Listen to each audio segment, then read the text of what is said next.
శ్రీ సత్యసాయి శత జయంతి ఉత్సవాల్లో పాల్గొన్న ఏపీ సీఎం చంద్రబాబు హిల్వ్యూ స్టేడియంలో మాట్లాడుతూ పుట్టపర్తిలో సత్యసాయి ఒక లక్ష్యంతో అవతరించారు.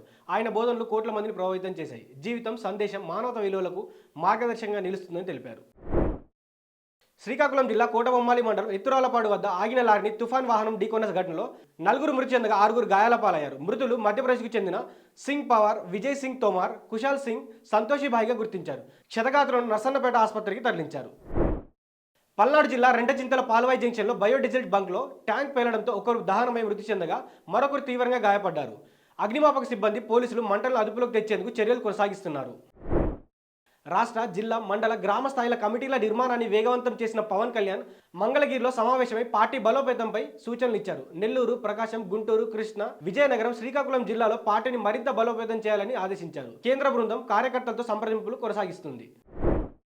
హిల్వ్యూ స్టేడియంలో శత జయంతి ఉత్సవాల్లో పాల్గొన్న తెలంగాణ సీఎం రేవంత్ రెడ్డి సత్యసాయి మానవ సేవే మాధవ సేవ అని బోధించడమే కాదు, స్వయంగా అమలు చేశారు. విద్య, వైద్యం, తాగునీటి సేవల ద్వారా మార్పు చూపించారని అన్నారు.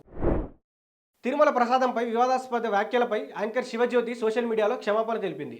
వెంకటేశ్వర స్వామి నా జీవితాన్ని మార్చారు, తప్పుగా చెప్పలేదని, ఎవరికైనా బాధ కలిగిస్తే క్షమించాలని పేర్కొన్నారు. హైదరాబాద్లో MB50 వేడుకలు జరిగాయి. మాజీ ఉపరాష్ట్రపతి వెంకయ్యనాయుడు, కేంద్ర మంత్రి కిషన్ రెడ్డి, రజనీకాంత్, బ్రహ్మానందం, జాకీ ష్రాఫ్ తదితరులు హాజరై అభినందనలు తెలిపారు. వేడుక ఫోటోలు సోషల్ మీడియాలో వైరల్ అయ్యాయి.